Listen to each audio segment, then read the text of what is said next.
This is Eva Hamilton, and you're listening to On the Slab Horror Show. Hello and welcome back to the On the Slab Horror Show, the show that we bring to you each and every Friday night. Why do we do this on a Friday night? Because Friday night is horror night.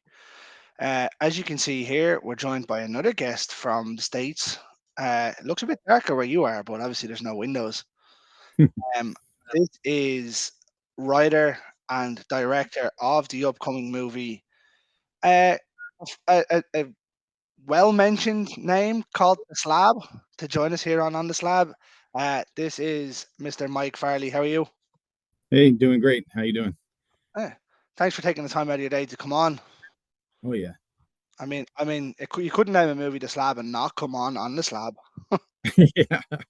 Yeah. Yeah. The slab is it's a actual place. So like a lot of people think that I'm talking about a meat slab or something like that, but yeah, it's an actual place that's in state of Kentucky. Oh, So a lot of folklore. nice! I didn't know that. Yeah. Nice. You learn something new every day. Um, but obviously, um, our tied record appearance holder set this up for us. In Daniel John Carney, big shout out to Dan. Good guy. Man's Very been on the nice. show 3 times, and I'm sure another few appearances will be happening in the near future. Oh yeah. He is everywhere, Yeah. everywhere. He's a great guy. He is, yeah, he is. I do talk to him quite regularly as well. Yeah. So, Mike, why don't you tell us a little bit about yourself before we jump into any of the slab information? Yeah. Yeah. So I was born and raised in Gary, Indiana. So yeah, just growing up, I was just a huge horror fan. I just remember 7 years old getting all the Friday the 13th movies and watching those. Those were like that was my go-to. Um, so yeah, I was just always drawn to the whole horror scene, even as Nice, a young kid. And as time went on, I things happen along with the slab. Like I said, we'll get into it. But yeah, it's like always wanted to be a writer, and this was like the perfect opportunity, and I seized it, and the rest, is they say, is history. nice. See, you said Friday the 13th. I was more Nightmare on Elm Street myself growing up. Yeah, Uh, I Um, I mean I was also a huge Nightmare on Elm Street fan, but for some reason I just always tend to like go and lean more toward the Jason stuff, and I just a really big fan of that. I mean, remember just buying the mask and wearing it around all year round, not just around Halloween, but all year. nice. So I was probably the little crazy kid down the street. Do you ever see that? I don't know whether you're on Instagram or not, but that family. I don't know where they're from, but the dad and the son always dress up as Michael Myers throughout the year, Yes. and the Yeah. ma goes ballistic. Yeah. Yeah. Yeah, I think they were, he was pulling one of them on the bike. yeah. Yeah. Is Yeah. that a That is that a was always, Misfits tattoo? oh, yeah. Nice, And then nice. I've got, yeah, if you can see it, you got the crow. Oh, nice, Eric Draven. Not that new bullshit, Eric Draven. No, no, no, no, no. Mm. No, it's only the original. Joe, something that new one probably wouldn't have been as bad if they hadn't used that name. Yeah. Mm. Yeah, I just I refused to watch it. I watched the trailer, and then that was pushing it. I was like that. I actually didn't think it was too bad once I could separate the name. Didn't like the Yeah. look. It was just the Joker from Suicide Squad thrown into the Crow. Um, but overall, as an action flick without the name, it wasn't bad. Uh, Yeah. But I Yeah, knew it was maybe. gonna be polarizing, especially when they released the images. I was like, oh, good lord. Yeah. Yeah, I just I don't know, I just couldn't push myself to watch it. I was the same way with whenever they redid RoboCop and Total Recall. I was like Oh, there's that no way that I Total could Recall was atrocious. there was no Um, way that I could put myself through that. I don't think I seen the new RoboCop. Yeah. I can't remember who it was that they had play it, but yeah, I was like, I'm not even going down that road. Mm. No, I know. I rewatched the original RoboCop for the first time in like 20 years. Yeah. Probably last year. Um, and it still holds up, unbelievable. Oh yeah. Yeah. I did the same thing about a couple years ago. I watched it and I was like, it brought back so many memories. And I was like, oh man, I remember just sitting here watching this still as a kid, and I was like, yeah. So I, That execution scene is fucking awful. Jesus yeah, Christ. give Uh, the man a hand. yeah, and it doesn't shy away from it either. No, Uh, no. Yeah. For that time period too, like, I thought that they did a great job, with the special effects and stuff, it's like, I never really thought about that kind of stuff, growing up, but now that I'm around, the film industry and stuff, and I've seen, been on set, it's like now, like, I really pay attention to a lot of that kind of stuff now. So yeah, the you mentioned Nightmare or Friday the 13th being your go-to. So I still attribute that to the one first movie that really scared the bejesus out of me. Well, sorry, not even the whole movie, just one scene in it. So you know the Kevin Bacon death scene in it? oh yeah. Yeah, because I had a bed very similar to that, uh, and I was like, "That bitch ain't getting me." yeah. Uh, Yeah, I was the thing is like I was drawn to those movies, but I was never scared of them. mm. Um, the first horror movie that really like messed with me as a kid was Maximum Overdrive. Oh The Stephen King Jesus, about the semis. that's Uh, awesome! The big green face. yeah, I would be out in the yard, and if I seen a semi coming, I would just lay down on the ground and pretend I was dead. And I was Hope like, for "Yeah, the they're not best. getting me." And then, Just keep driving. yeah, I was like, "I'm already somebody already got me. Just keep going." But yeah, I um, love that. yeah, that was probably the only movie I can really remember growing up that really got me, time and time again. Yeah, Uh, yeah. and then I got a new bed, and I was like, "Oh, that bitch ain't under there no more." So, right, we might as well go straight into it then. Why don't you tell us where the idea for the slab came from? Yeah. So the slab is it's based on actual events. So this is a true story that happened with me.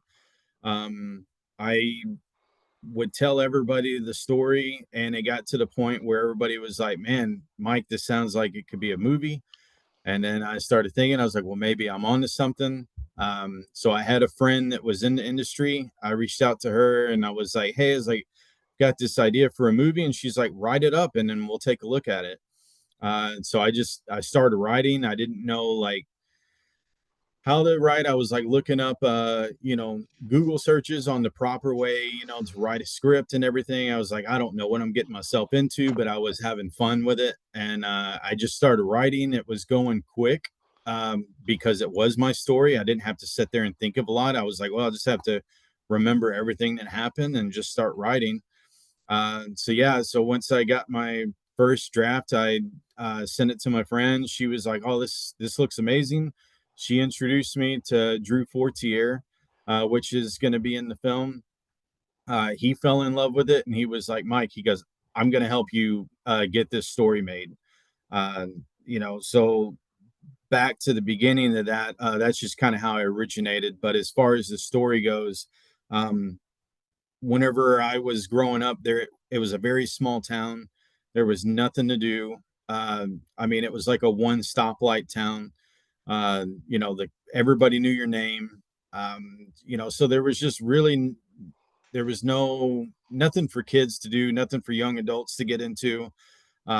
So around Halloween, we just like anybody else, we always went to the cemeteries and we tried to find like the oldest headstone. And then we just started just getting more and more into the whole darkness of it.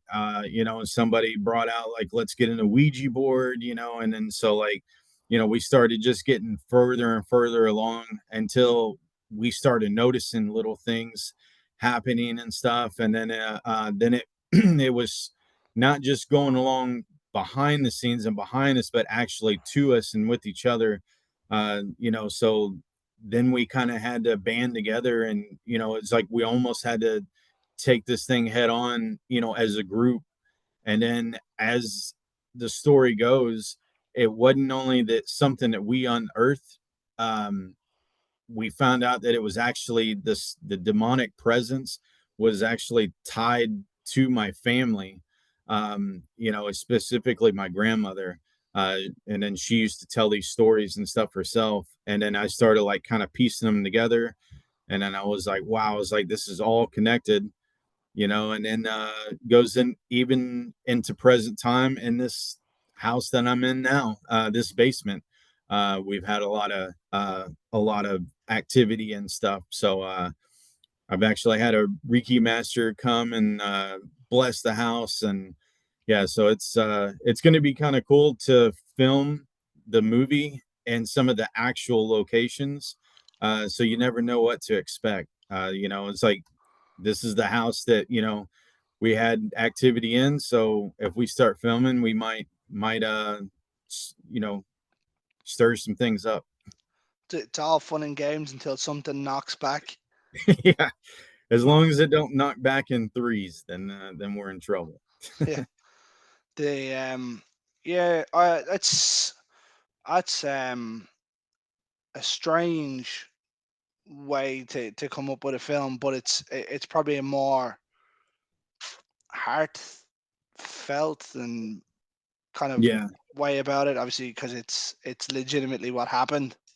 yeah, it's definitely a personal That's the personal word. I thing. couldn't think of the right word. Yeah, yeah. So yeah, it's I don't know, like I shouldn't be as hard on this film as I am, but since it is personal, like everything's just got to be, perfect. It's just I want to recreate everything. I don't want to steer away from anything.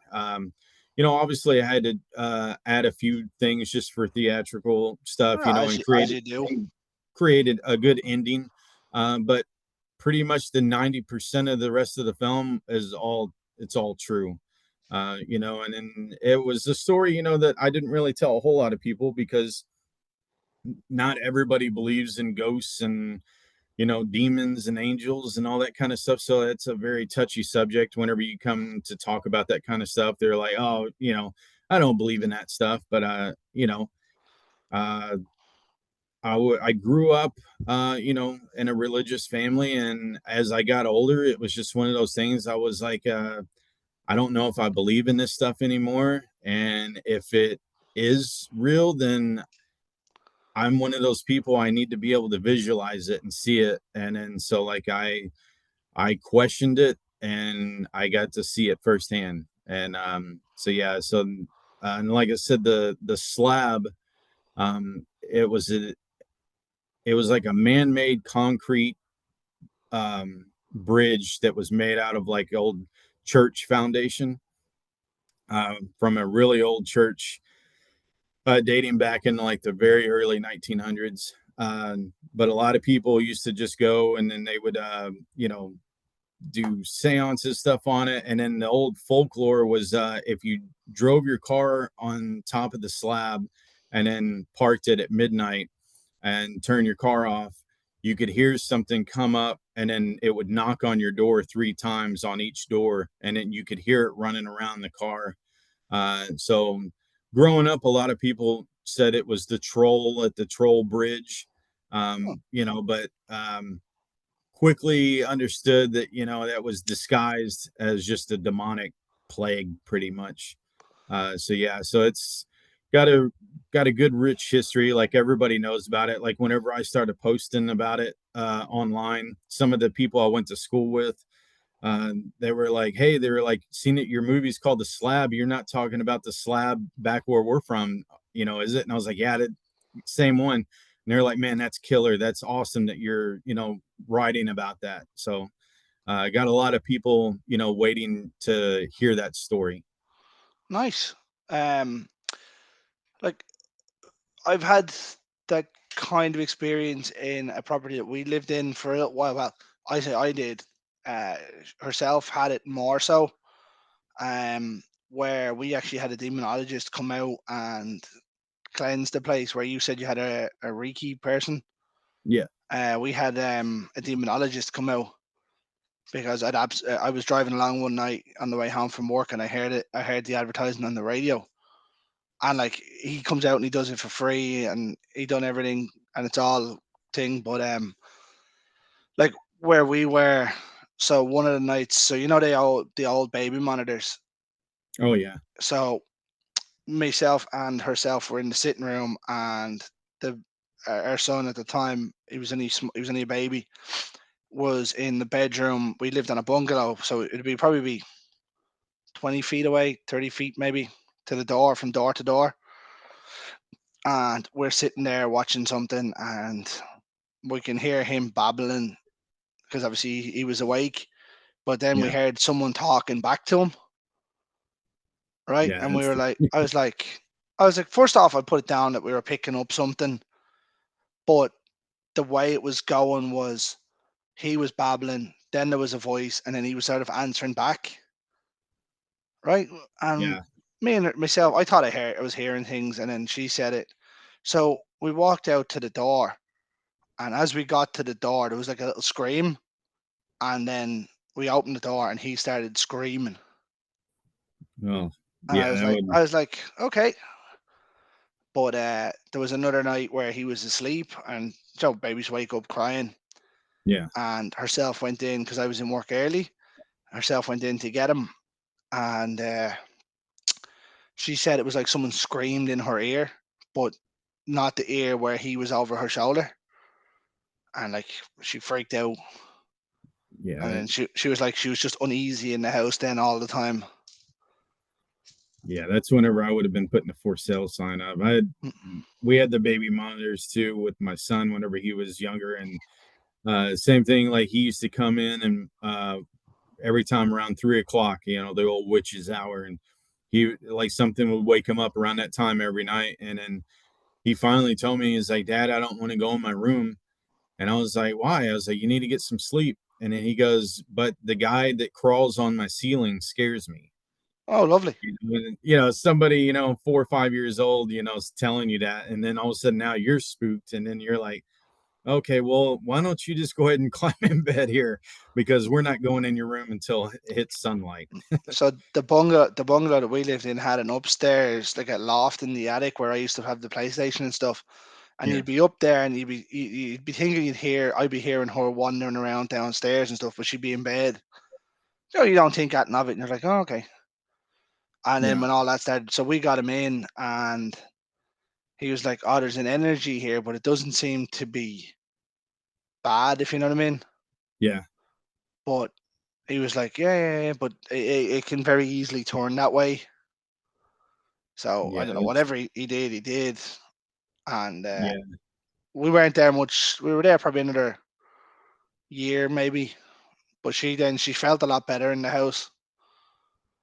Yeah. Mm. That's what the Reiki master that came through here, it got it got so bad that she ended up having to call her partner, which was a little bit more seasoned and everything. And then he was also a retired police detective. Oh, And I remember at one point, before he got here, I got up and I walked down my hallway into the bathroom. And as I passed the bedroom, I could see like a young girl, like maybe in her 20s, and she was like this with her hands over her face, and she was crying. And all I just like, I don't know, it's just the hair on the back of my neck stood up, and I've seen this in too many horror films. I ain't yeah. saying jack shit. So I yelled for her and I was like, hey, and I told her everything. And then at that point she was like, all right, she's like, I'm calling my partner. He's got to come over here because this So is almost too much, that happened for while she her. was in the house. Yeah, she was. Yeah, this person was like in the house in my bedroom as I walked past, and then like I said, I told the Reiki master, Oh no, and so then I right meant I there. meant that person was in the house while the Reiki master was there. Oh yes, yeah, Oh, yeah. We that's it. we That's had just worse. yeah we had just got done doing the whole cleansing and stuff, and yeah, she just said that she needed to call him, so she called. I was right there whenever she called, and she's like, "You need to get here. Here's the address. Get here as quickly as you can." at any point did she mention about this girl crying. And all of a sudden the guy gets there. I opened up the door and I was like, hey, I was like, you must be. And he goes, hold that thought. And he walked right past me, walked right into my home, past me, went right to that bedroom, was in there for about maybe 10 seconds, came back out. And then he goes, do you know that there's a girl in there crying? And then all of a sudden, like me and her look at each other and was like, are you kidding me right now? I was like, how? There's just no way that he could have pulled that off without anybody knowing, or, and I was like, at this point, I was like, okay, I was like, I think we're finally dealing with stuff. And, and I had seen like, one night I was laying on the couch and seen like a dog, run by. And this was before I had any pets. Now I have a dog, but, yeah, he asked me, he goes, have you seen anything crazy, like maybe like an animal or a dog? And I was like, whoa, that's crazy that you said that, because I actually seen a dog run through the living room. And then he goes, yeah, those are hellhounds. And then I was like, what are those, represent? And he said, they're usually here to take a soul and all this stuff. And I was like, okay, I was like, I've had enough here. I was Get like, I me didn't out of sign here. up for this. Yeah. No, So my parents' they, house is like that. yeah, they created like a bunch of these hex bags, which had like a lot of different herbs and stuff, and it had like cemetery dirt, and they were wrapped up in a cloth that had like some like holy blessed water and stuff on dipped in them, and they had them put them at like the all four corners of the house. And then they told me to keep those, and it was like a protection barrier. Huh. So I don't know. Yeah, I really haven't seen anything too bad, but a lot of times whenever you're down here in the basement and then you're the last one going up, you can feel somebody like following you and then going up the stairs. But then once you get to the top of the stairs, it's almost like they can't cross over. It's almost like they're stuck down here. So yeah, so it's kind of crazy that I chose to do the podcast down here because I don't no, normally come down here that much. yeah. My ma's house was like that as well. There was loads of stuff. Like when myself and herself first started dating. Yeah. Um, so in my ma's house, I used to sleep in the back bedroom. That was an extension, but it was too small to put a normal door on, so we had to put a sliding door. But I had to put a padlock on it because my sisters had liked to help themselves to stuff in there when they were younger. Uh-huh. Yeah. So I knew herself was coming back with me, so I made the bed and padlocked the door. Grand, and I was out. Came home, and she was staying over, and she pulled the covers back, and there was two white handprints on the black sheet, like as in Yeah. flour. Oh So man. when I said it to the demonologist when he was talking to us after it, I said what happened. And when he went to my mom's house, he was like, "Yeah, there was a lady that used to love bacon here." And Hmm. like my sisters had said, they'd seen kids, and there was a kid that had passed over and stuff, but not in the house. But the house was some kind of portal or something. He said Yeah. that allows spirits to cross over, and that's why there was so many of them. But like Yeah. That's you'd be sitting in my ma's house, like all of us could be in the sitting room, and you'd hear someone thundering down the stairs, and like you can't come down the stairs if there's no one there. You can't go up the stairs without someone seeing you. yeah. It was Yeah. weird. That's the same thing they said here. They said that, there's like you're seeing so many different things happen in this house because there's like a portal down there, and they're like, think of it as like a subway station. It's just everybody's kind of going through there. And and then I was like, well, that's great. But So someone eventually misses the train. yeah. Yeah, so like, and then I guess there's a fourth bedroom right here off to my side here. And the police detective that was in here, he said that he was picking up on a lot of feelings that that room was used for like torture back in the day, because this house was built in the, like, I think it was like mid 70s. So I mean, it's not like terribly old, but they said that whoever lived here, like, they used to do very bad things in that room. And I was like, well, I could tell you that, like, out of this whole house, that's the room that I hate being in. So I was like, that's kind of crazy, that he would call out that, that room and everything. Does anyone Um, live in it? no, I mean, I think the only thing that I have in there right now is an air hockey table, and then a lot of children's books and stuff like that from my kids and everything. So Yeah, it's and just then a that's storage room. yeah, it's just a storage room because we tried to make it into a bedroom, and like I said, it's just really creepy in there.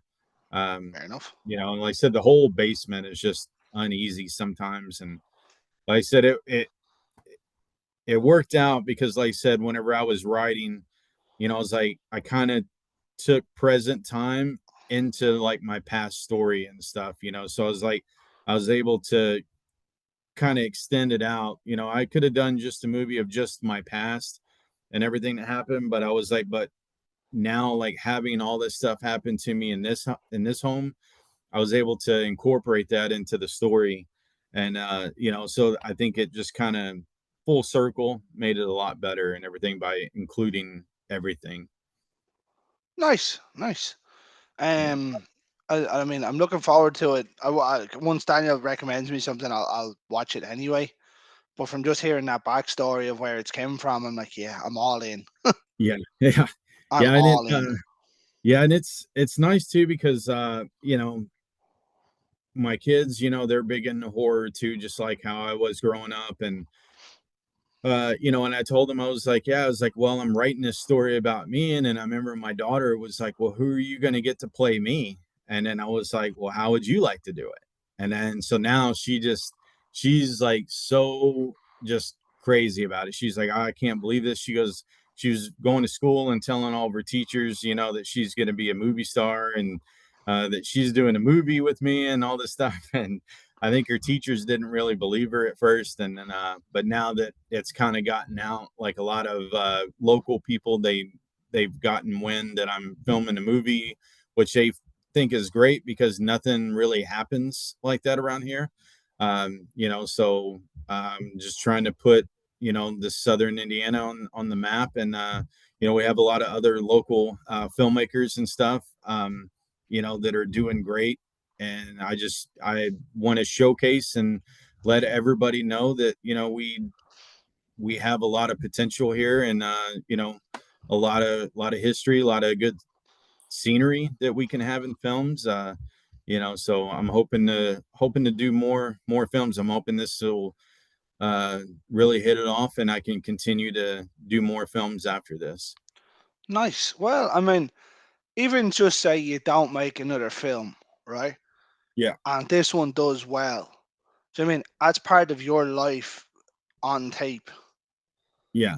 Whether people believe it or not is a different story, but you know that that's part of your life on tape. Oh yeah, and that's one of the things I said too. I was like, even if I don't make any other films after this, like you were saying, say something happens, and then I pass on, and then it's something that the kids will still have, and they'll be like, hey, let's watch the movie, with dad, and then they still have that piece that they can, have a connection with me still, just by watching that film. Hmm. It's great, so it is.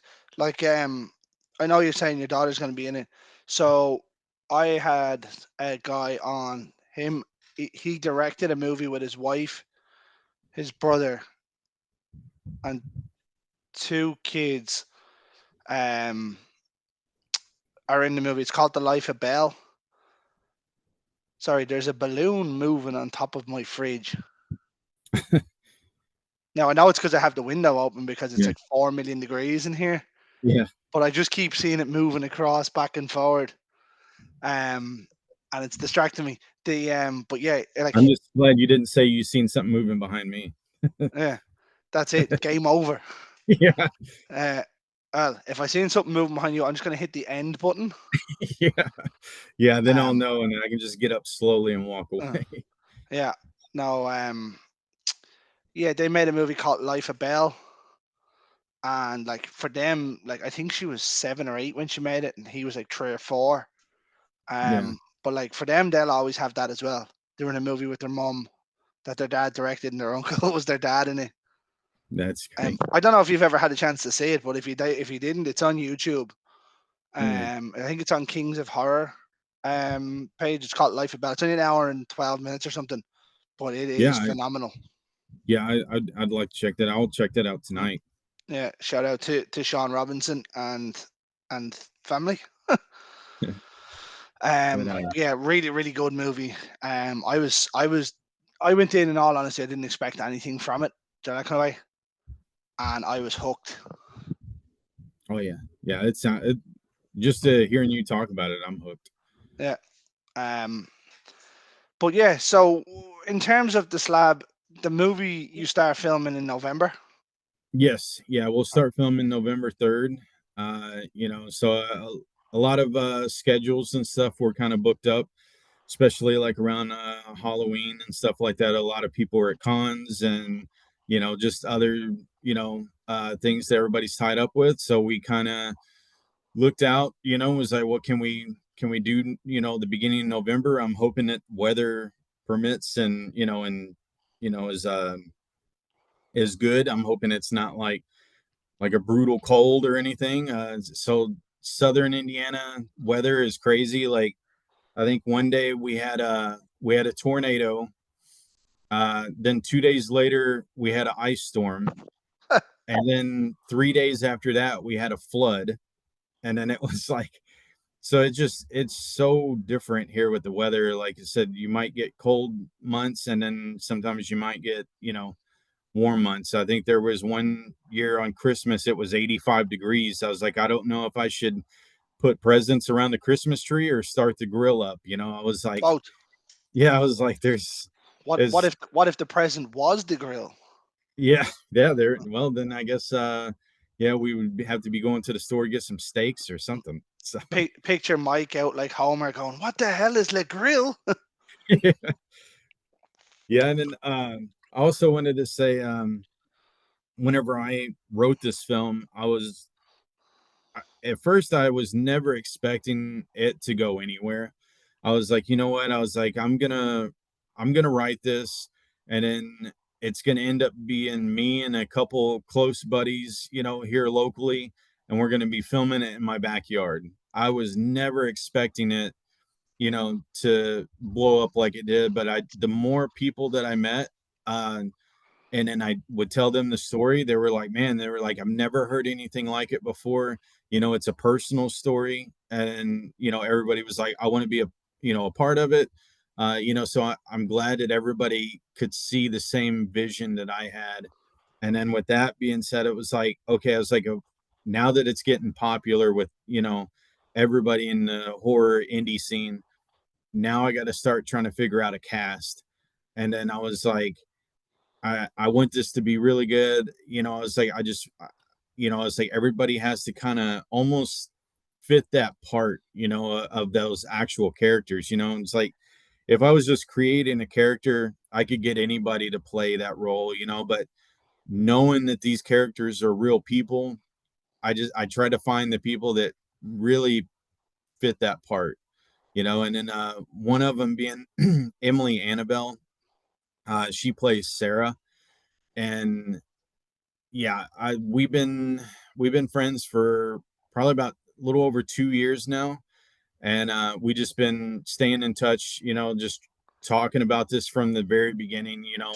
Whenever it was, you know, just an egg getting ready to hatch, and then now here we are. Getting ready to film this in November. But yeah, she was a huge part of it, and I couldn't thank her enough for all the support that she's given me over the last couple years. And then when we finally got to meet each other in April of this year, where we filmed the proof of concept video for the trailer that we have, we talked about like the end scenes and everything that I had like in store for this film, and she was like blown away. She was like, Mike, this is going to be like huge. This is going to be so you know, just so great, and then I was like, we're looking forward to it. And then we just started picking other people. And then next thing you know, like everybody that we had picked had worked with each other before or they're best friends with each other. So like it's going to work out great because now everybody's like super close and good friends with each other, so it's like that's zero drama on set, everybody's working hard, everybody's going to have so much fun because everybody is friends. So I was like, I felt like it was right. And then like I said, whenever we got Sadie Katz, and then she was like seen the call sheet and seen Emily was on it, she said the same thing. She's like, "Oh my god, I can't believe you're in this." And they've been friends for years, and so it's like everybody that we reached out, are really close with each other. So I think that's going to make the story even better, just because everybody's going to have that chemistry. So I'm really looking forward to it. It's funny. It's funny that you mentioned Sadie Katz there. That's a lady I'd actually like to have a conversation with because she's part of my favorite horror franchise, in Wrong Turn. Oh yeah. Yeah, Yeah, big fan of Wrong Turn. yeah. That was whenever I watched that whole series and I watched The Wrong Turn 6, and then I seen her, I was like, oh man, I was like, yeah, I'm gonna reach out and and I think I looked her up on Instagram one time and added her. And then fast forward about maybe 6 months to a year after that, I'm sitting there having conversations with her online, and I was like, wow, this is crazy. And then like fast forward another 6 months, and then next thing you know, like I'm meeting her in person and we're filming together, and it's like, okay, I was like, even if nothing else happens, I feel like I've made it. Nice. And I was like, just getting to that part, and then working with Lou Temple, like he was phenomenal in Devil's Rejects, and then the Halloween, Rob Zombie's Halloween, and 31, Walking Dead. It's I'm like trying to work out who. Oh yeah, I know who that is. Yeah, yeah, I knew the yeah, name was familiar. I was like, who is that? yeah, yeah. Yeah. So he was another great, like working with him. And then I remember I was sitting there eating lunch, and all of a sudden I get a tap on the shoulder, and then I look up and it's Lou, and then he's like, "You mind if I sit down and have a chat with you?" Yeah, I was like, I was so starstruck, and at the same time, I'm still trying to be professional and everything. But deep down, I'm like, can I get a picture with you? But I was like Sign trying this, to keep this, and it. this, please. I was trying to keep everything cool, and that was, with everybody. It's like I was like, hey, I was like at the end, I was like, can I get a picture with you? And not only just being starstruck, but it was just a great moment, and I wanted to live that moment forever. And so I was like, I need tons of photos so I can like always remember this moment, and yeah, so I'm just really lucky, and like I said, happy to have everybody that I have like on this film. I'm not. I was looking it up. I was looking up the cast. From what was announced on the Facebook page. Oh, sorry. Excuse me. I have to drink a lot of water because it's about 400 Yeah, degrees here, and I'm dying along the way. yeah, it's Um, pretty hot here too. there's a few big names in terms of indie horror, in terms of the indie horror world. There, one that keeps popping up absolutely everywhere is Kelly Marks. Yes. She's just Yeah. everywhere right now. Yeah, she is a wonderful girl. Like I had got introduced to her last year, and I think whenever we spoke on the phone, I think we were on the phone for over an hour. Just she was just great, just a great person. Like, and I just immediately like connected with her, and just I mean, normally I'm somebody like once I get on the phone, I'm like, all right, 5 minutes tops and I'm done. But it's like I just wanted to keep talking with her, and and we were just talking about all these different ideas that we had. And yeah, so she's very seasoned veteran in the indie horror scene. So like I'm hoping to learn more from her as as she's on set. And yeah, just a terrific person. Yeah, I see Steve Livingood there as well. Another name that's pops up all over the place. Yes. Mm, Yeah, Um, he just had the look. I was like, I don't care what I got to do. This guy's in my film somewhere. I was like, he I will just had, make something of it. yeah, I was like, I will rewrite this whole entire movie. But yeah, and like I said, with Felissa Rose, that's a Yeah, well-known name in horror. that's just Yeah, iconic. yeah. I mean, just the scream queen. Is like that was another one. It was like having her text me. I was like, oh my gosh, I was like, I had to like kind of stop, and I was like, I have Felissa Rose texting me right now, and I was like, it just wasn't sinking in, and I was like, but I mean, I don't know. I guess I was just looking at it like, yeah, I mean, this is business. We're making a movie here. And then whenever I finally like take a couple steps back every now and then, and I look at all these people that are helping me, and I'm like, what other person can say like for their first film that they had some of these heavyweights, just knocking them out of the park, like Uh, helping them on Absolutely. their film, and Absolutely. I'm just looking there. Like you mentioned Drew earlier. I yeah, actually I was having a conversation with Drew a while back about his upcoming movie Bunker Heights, and I once you mentioned the name, I was like, damn, I knew I had to go back to somebody. yeah, So I'll have to revisit that yeah, to get himself on the show. Obviously Sadie Katz was Wrong Turn. Felissa Rose is just phenomenal. Like I remember the yeah, first time I got a message from her.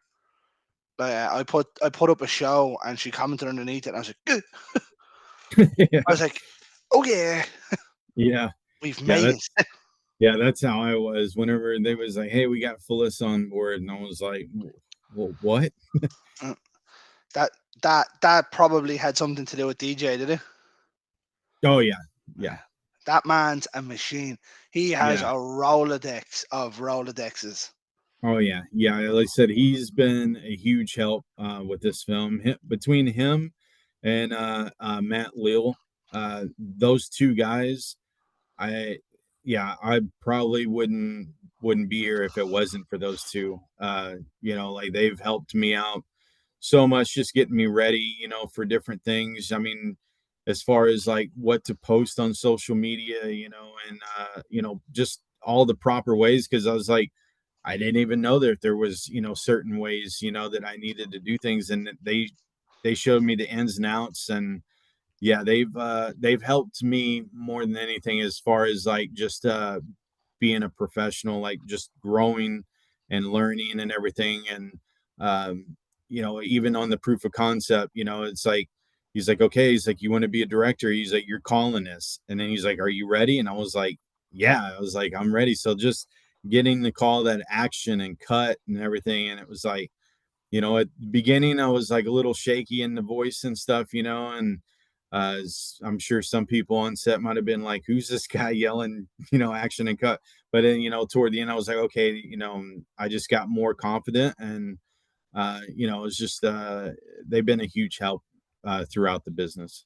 Nice. And I mean to say, like, obviously having Felissa, who's hyper experienced on set and been on set of like every different kind of horror that you can think of, would be a massive experience anyway. Oh yeah, Uh, And then DJ's on every set now that seems to be ever made.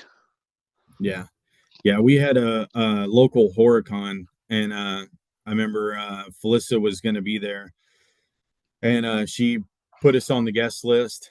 And so I go up to the table, and they're like, yeah. And I'm like, I might be on the guest list. And they were like, what's your name? And I was like, Mike Farley. And they're like, yeah.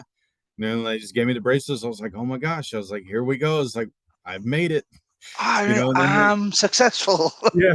So then I go up, and then like her line is, the longest. And then so like I wait in line the whole time, and I finally like get a chance to get close enough to see her. And then she was like, oh my gosh, she was like, why did you wait in line? You should have just came up here. And then I was like, oh, I was like, and have this whole line of people, like mad at me.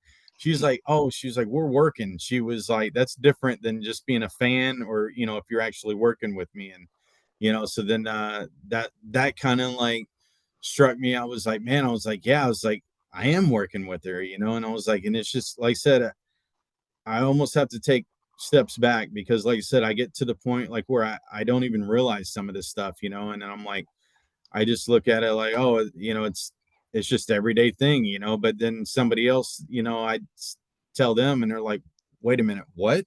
You're talking to who? You got so and so in your movie, and I'm like, oh yeah, it's no big deal, Yeah. And then I'm like, yeah. Then I start thinking about, it. I'm like, okay, I was like, picture yourself a couple years ago, Mike.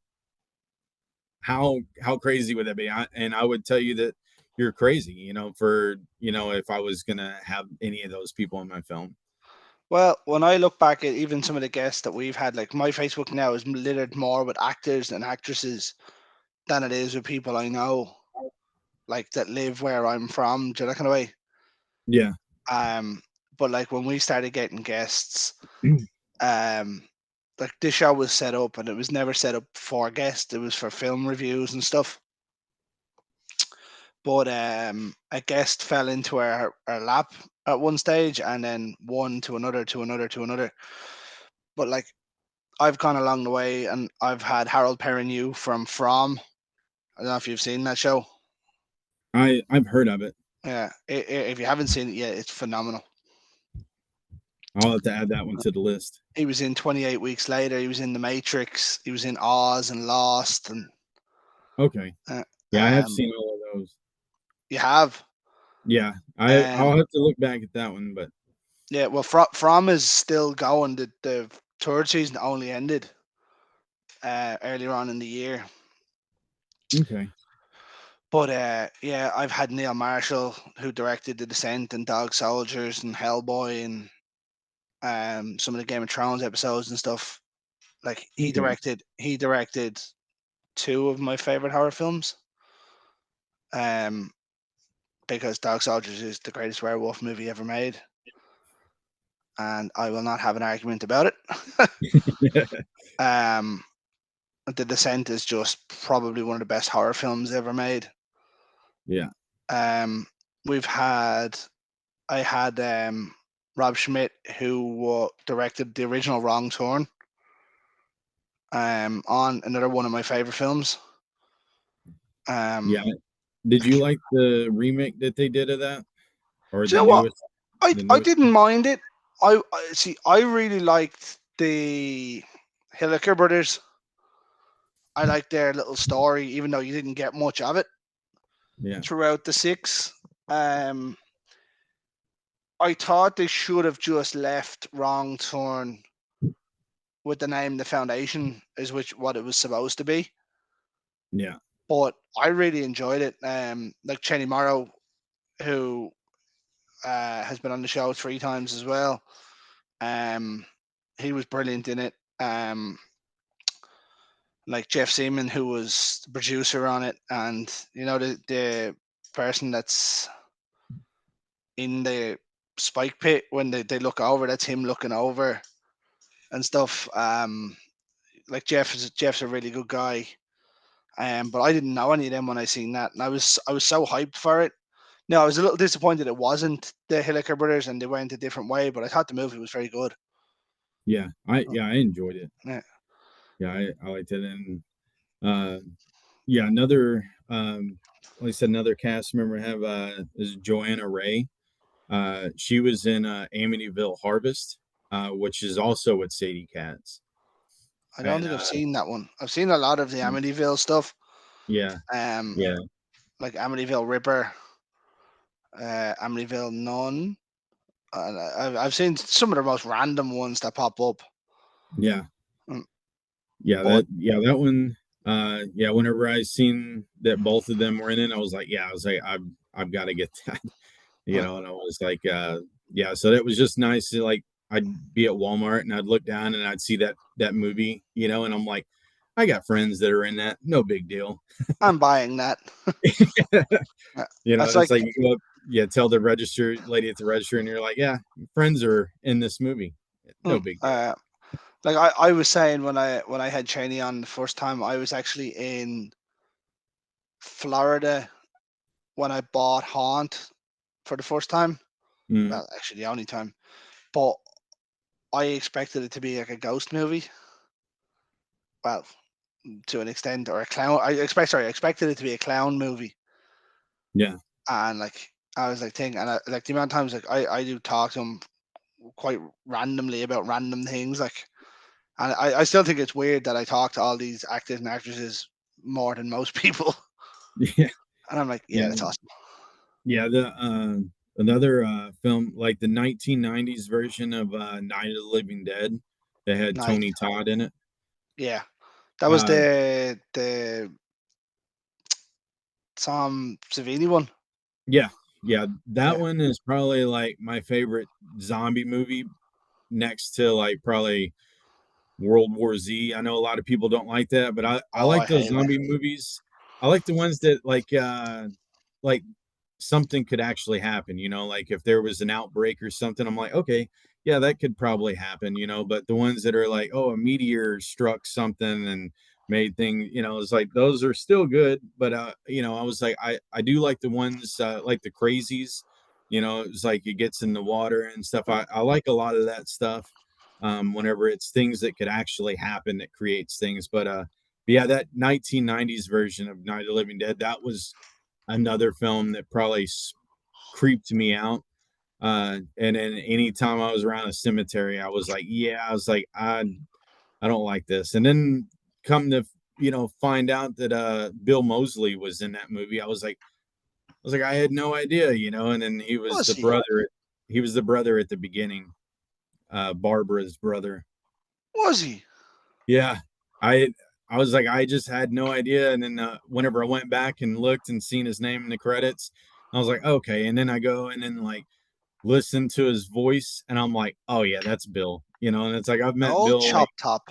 yeah, I've met him a lot of times at cons and stuff like that. And man, it's just I could have my eyes closed, back turned, you know, and once you hear his voice, you're like, yeah, that's Bill. You know it. You haven't had a chance to see his new one yet, The Fetus, have you? No, I got to see the trailer of it, whenever it first got released, and yeah, I was like, "Holy cow!" I was like, "Yeah, this looks good." Anything with Bill in it, I'm sold. Yeah, Lauren Rivera before Terrifier too. Yeah, Yeah, yeah, the movie's really good. Yeah, yeah. so I'm I had Joe looking. on a while ago, and Yeah, I'm looking forward to that one. yeah, it should be out relatively soon, I think. But Yeah, Joe's a really good guy, and the movie was very good. Some great effects in it as well. yeah, So, what then with this movie? As I said at the start of this, before we came on, that the conversations digress to all sorts of random places here. Have you got an idea, sort of, for runtime or yeah. So currently looking at roughly around like an hour and a half nice? uh, runtime. Um, so yeah, so like we've been uh trying to add a few scenes lately and then trying to like break down some of the dialogue and everything. So we've been able to shave a couple pages off just by kind of updating the script and then getting rid of some of the extra dialogue that we don't really need. So like we just been kind of proofreading and Matt Lill's been helping me out with that. So yeah, so that should help us out whenever we're filming those days too, so it's like if they can shave a couple pages off, that's a good chunk of the day, that they could be saving us, that we could be filming some other things and stuff. But yeah, roughly it's going to be about an hour and a half, so just a good good old fashioned film time. Nice, nice. None of this 3 hour long bullshit. No, no, if it was going to be that long, I might as well break it up into series and stuff at that point. Yeah. No, well, like, I'm looking forward to it. Cast is good. Um, Background to the story that you've mentioned tonight, really good. Yeah. So I'm all in. Yeah. Well, a lot of people, like they always tell me, like whenever somebody goes to make their first horror film, they always choose to do a slasher. It's somebody wearing a mask. It's on Halloween night, and they're just killing everybody. And I just I swear I've never seen that before. yeah. And I told myself, I was like, I want to come out. I just want to be that guy that colors outside the lines. I want to bring something different. I want to bring in a good story, with a just all-star cast, and I just bring something different to the table, and it's like I just want to be able to show like I don't have to have a movie just with gallons and gallons of blood. I just need the old-fashioned jump scares and you know uh go back to the beginning, like the chair moving across the floor. Nice, nice. So, filming tour to November starts. How long are you expecting to film for? Right now we have it set up for uh Oh, about we're two losing weeks you a little here. over 2 weeks, and then yeah, so it'd be a little over 2 weeks, and then we'll probably be doing like a lot of 12-hour days.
Sorry about that, folks. Had some technical issues there. I'm pretty sure someone might have blown up the internet outside.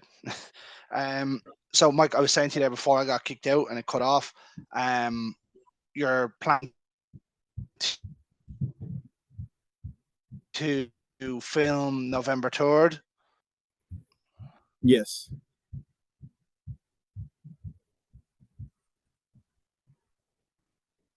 Can you hear me? Yeah. Yeah, you're cutting out a little bit, So, but what kind of filming time are you thinking that you're going to be doing? Like, how long are you planning to film for? yeah, so looking at doing about a little over 2 weeks, and then there are going to be about 12-hour days, a lot more nights than days, just because our a lot of the film scenes require night scenes in the cemetery and everything else. So we'll be getting a lot of late evenings and stuff. Nice, nice. Right. So you've got an Indiegogo on the go at the minute. It can be found on the Slab page. Yeah, and then it can also be found. My film company is AF9 Films. So if you search AF9 Films on Facebook and Instagram, everything's linked to that. And then we have the Slab official movie page on Instagram, and then also on Facebook. Lovely, lovely. I'll definitely share it out for you as well on our socials. Um, but Mike, due to um technical issues beyond our control, Mhm. I I don't want to rush you off because I'm enjoying the episode, but um I have a funny feeling the internet's going to kick me back out again. Yeah, Um, so what I'll do is I'll finish this here, and we'd love to have you back on maybe after you've finished filming. yeah, yeah. And when you're looking for someone to do an L review, you know where we are. Yeah, I'd like to definitely love to be back on, and maybe I can take the title from Daniel Kearney on how many times most of times somebody's been on here. You got a long way to go for that. He's on 3 at the minute. Yeah, Uh, Um, well, folks, I'm gonna finish this here, and I don't mean to be rude to cut Mike off or rush him out of here, but I have a funny feeling the internet's gonna drop again. So I'm gonna finish this the way I finish every single Friday night, ladies and gentlemen. In the words of the great George A. Romero,